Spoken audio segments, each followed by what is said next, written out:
Okay, welcome to my garage studio.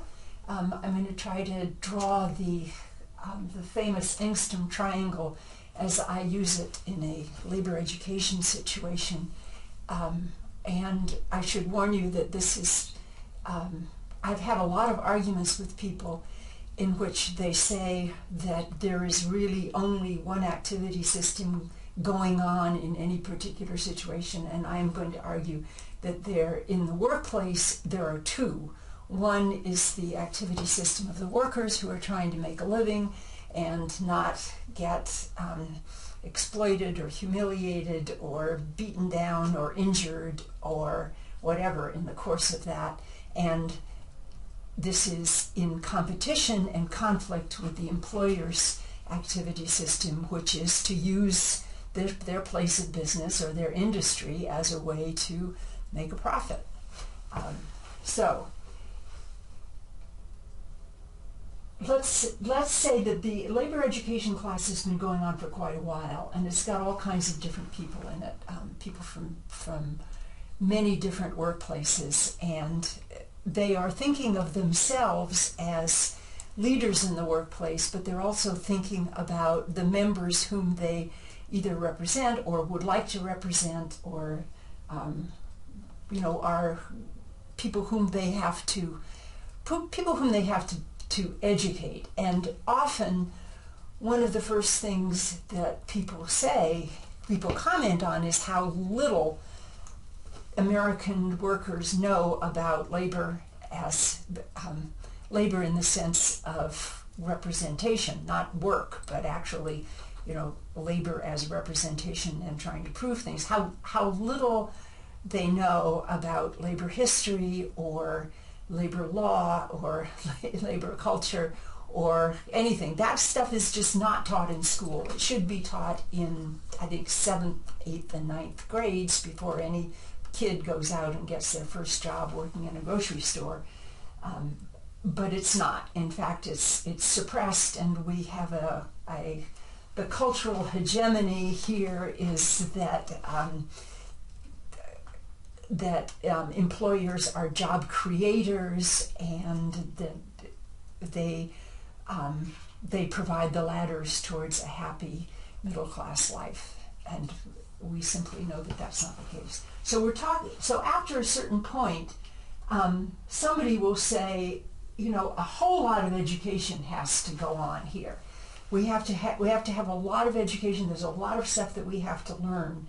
And at that point, I will probably say something about the history of activity theory and how it was developed at a time when the new USSR had to pull together a huge country out of different nationalities and languages, and including illiterate people and very, very poor people, kids running around on the streets, orphaned, and so there was a need for rapid social development, and therefore this pushed psychologists and educators into developing a learning theory.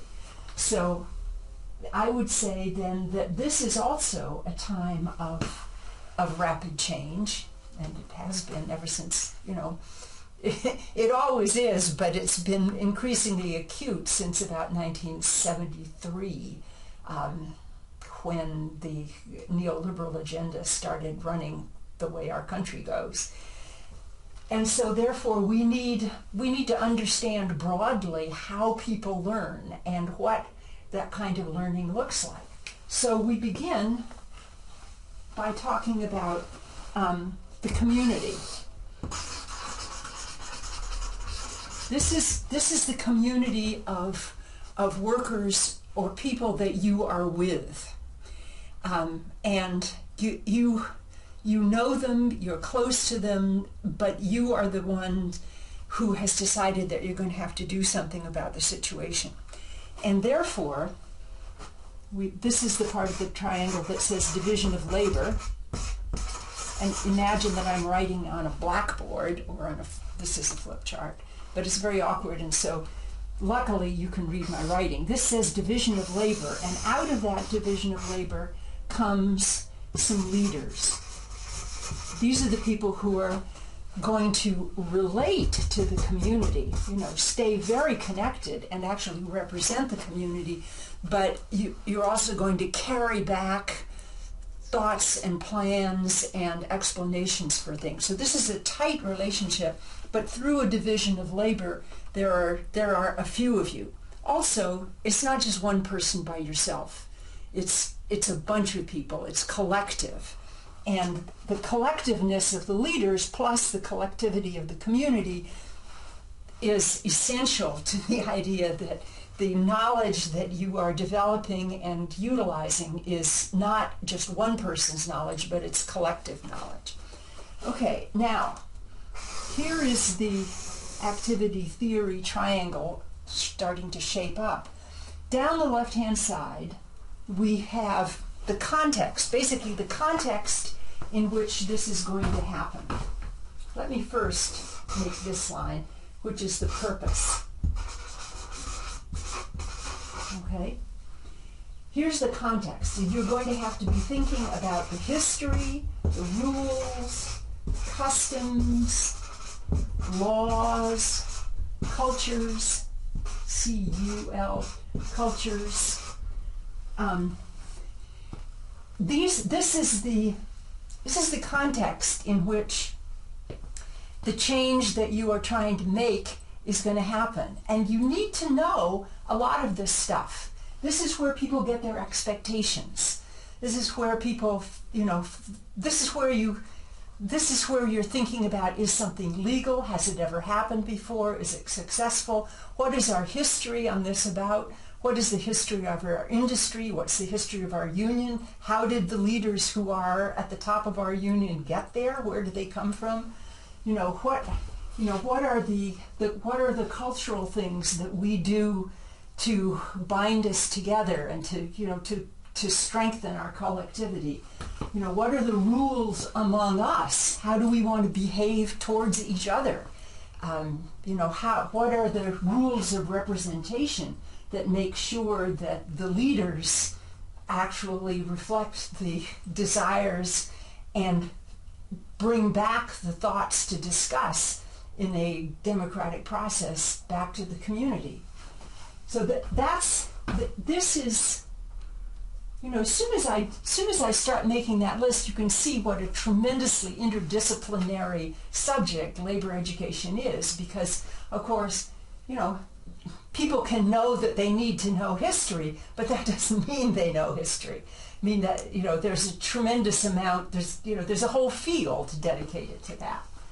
Okay, then up here at the top of the activity system triangle are tools, also called instruments. And I define this very roughly as all the symbol systems. Could be icons, alphabets, computers, different languages. It's all the technical stuff. Techne being tool, right, in Greek. And you can see that that's a whole additional field of education. I mean, you could go to a university and learn nothing but this. So we've got to, we arise from the community as leaders, and in the context of this history, we use all these tools, all these symbol systems, which would include accounting, math, graphs, charts, all the things that the employer will use to prove that he or she doesn't have enough money to pay you any more money. And you use all of these things to reach an outcome. And you can call that a goal or an outcome. And this is the purpose here. This line is you emerging from your community, acting in the context of all these things over here, using this stuff for a purpose. And your awareness of the purpose, that's your consciousness. That's your, your what motivates you and what motivates the people who are working with you. Your consciousness is the purpose of the whole activity system. I mean, this was kind of this was important to me to hear Leontiev actually talking about that the activity system is defined by its purpose. If you have a different purpose, then you're in a different activity system. So all of the usefulness of all of these things is defined by your purpose. And the reason why that is important, let me get another piece of paper here, either another piece of paper or a much bigger blackboard. You've got a purpose, but so does the employer. The employer has the shareholders, stakeholders, investors, customers who want to keep the price down. You can keep on thinking. That's their community. And out of that, you've got the employer, and there's the division of labor there, and this person is hired or appointed, not elected, right? And that person has a purpose. That person has, that person or that group of people have history, rules, laws, customs, etc. And they also have tools, often very fancy tools. But above all, they have a purpose. And the purpose is not the same. The purpose and the consciousness, the intention, is not the same as the purpose of the workers and the union. It's just, this is where the conflict is. The two arrows are going in opposite directions. Let's see. Can you see that? Yeah, you can, actually. That works pretty well. Okay. In fact, when we teach collective bargaining, before you start the actual classroom role-playing of collective bargaining, you would have the people who are on the negotiating team go off and, say maybe pick 5 people, and then the half of the class goes off with those 5 people, and they sit together and talk about what the members want, and they list all the health and safety, wage issues, etc., job security issues. And then the other half of the class, you pick some people who are going to be the bosses, and they go off and they confer with their stakeholders and the shareholders and investors. I know those are usually basically the same, and the customers and the other executives, the managers, and you talk to them about what they want. And then that totality forms the consciousness that shapes the purpose of the management side, and then you have the consciousness and the purpose of the negotiation side. Now, you wouldn't think that people would get this mixed up, but we taught for 3 semesters, partial semesters in some cases, in Vietnam, where there is one union that represents the entire working class, and they technically have collective bargaining and contracts, but they are not experienced in the process of collective bargaining in this conflict, because under socialism we are all on the same side, right? Only in this case, ever since 1983, I think, maybe 1986. 1983, under Doi Moi, socialism, Vietnam has opened to capitalist investment, and therefore they are conscious that they need to develop a more conflict-oriented sense of what goes on in the workplace. There's one more thing that I want to say about it. In other words, we had to spend a lot of time on these 2 triangles in Vietnam when we were talking to students. When we were talking to workers, of course, they had no trouble understanding this. You know, they got it right away as a picture of reality. The other thing that I want to say is that this process, you know, of developing this developing this consciousness and utilizing these resources, you know, the resources of history and culture and law and all that, and acting using these tools, that takes learning. You know, nobody is born knowing how to do this. So all of this is learning. And what I want to say about the character of that learning is that it is really different from school learning.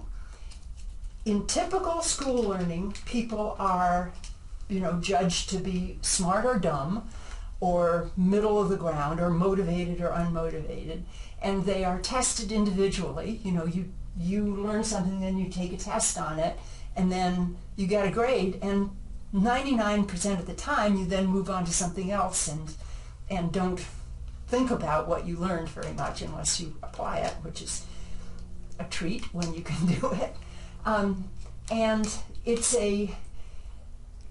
I believe it is also true that in school there is an emotional charge attached to the context in which you learn things, which explains people's ability to succeed in school or not. But that's not something that we talk about very much. I think that's something about workplace learning that could actually be taken back to school learning in order to inform how we understand school learning. But workplace learning, the rising into consciousness of being able to activate this activity system has some characteristics which I think you were trying to get me to talk about earlier on in this in the interview, and I really fumbled it because I was thinking about something else. But there are 4 characteristics that I picked up on by looking at people. And I wrote about it in an article in 2008 in Mind, Culture, and Activity, and I just took another look at it to remind myself, and I think I did a pretty good job in that. It's not bad. It's called Learning to Negotiate, How Workers Learn to Negotiate. It's a little clunky, but it's okay. Anyway, here are the 4 dimensions. One is that this workplace learning has a perspective. Obviously, it is driven by a purpose. It has a political perspective. It's slanted. It's one-sided. It's pro-working class. You know, we would call it critical, although of course the boss's perspective is also critical, but it's looking at a different direction. So it has a perspective. Second, it's collective. This back and forth between the community and the leaders, or the subject, you know, and the way the leaders emerge out of the community and responsible for the community and bring stuff back to the community, the totality is collective, not only in a practical way, like what I just said, but it's also, all of this stuff cannot be learned by one person. You know, understanding your own work process can't be fully learned by one person, and yet you have to be aware of the whole work process in order to negotiate beneficial change in the workplace. If you leave something out of the contract, or you bring back something that doesn't work for some people, you're going to hear about it. So it is it's a collective and actively shared kind of knowledge that has, you know, if you imagine it taking place in somebody's head, that would be a lot of different voices reminding you of something. It also, and this is part of what I just said, it's also very broad. It covers the whole activity system. I think at the beginning of the interview I was talking about the women who, in the garment shop, who might be at the very end of the line of the work process but knew what was going on all the way to the place where the cloth was being unloaded off the truck. You know, you can't you can't be working in one part of the work process without being conscious of what's going on in other parts. Finally, the most important thing, which I've saved to last, that I want to say is that it has an emotional charge. The experience of learning is infused with the context in which it is being learned. So if you're learning something in a very happy environment, and there are such, we can all think of them, then the learning itself will have that. Often it might be easily accessible, it might be shareable, it might be something that you feel proud of, something that you go back to, and it helps your spirit lift. Or if you're learning it in a very conflict-ridden, punitive, dangerous, tense, anxious environment, then the learning itself is going to have that in it. And work typically has both qualities in it, which means that when people, this is just something that I have observed from asking people about their work for years and years and years. Often when they start talking about their work, if they are a ordinarily kind of quiet person who doesn't talk a whole lot, doesn't express much emotion, if you ask them about their work, what kind of work did you do? What was it? What's it like? How do you feel about it? They will start to express all kinds of emotion, and it'll look as if they've suddenly woken up. And some people, that may mean, that they're very angry and they're telling angry stories, or they might, be incredibly proud of their work, and proud of, like, home care workers are likely to be extremely proud of the work that they do, taking care of people at home who are either very ill or dying, and for whom they are doing extremely critical, important, and very unrecognized work. Or they might, they might feel tremendously anxious about their work, and every memory or every description of it is just infused with anxiety. So we need to think of the knowledge that is created through work and the knowledge that is structured and accessed through labor education as having a very slanted, purposeful perspective, of being very broad, so that it includes a lot more than just their job. If you're a housekeeper, it's a whole lot more than just how to make a bed or clean a bathroom. And it's extremely emotional, and it is very purposeful. So those are the broad, collective, emotional, and purposeful. It has a perspective.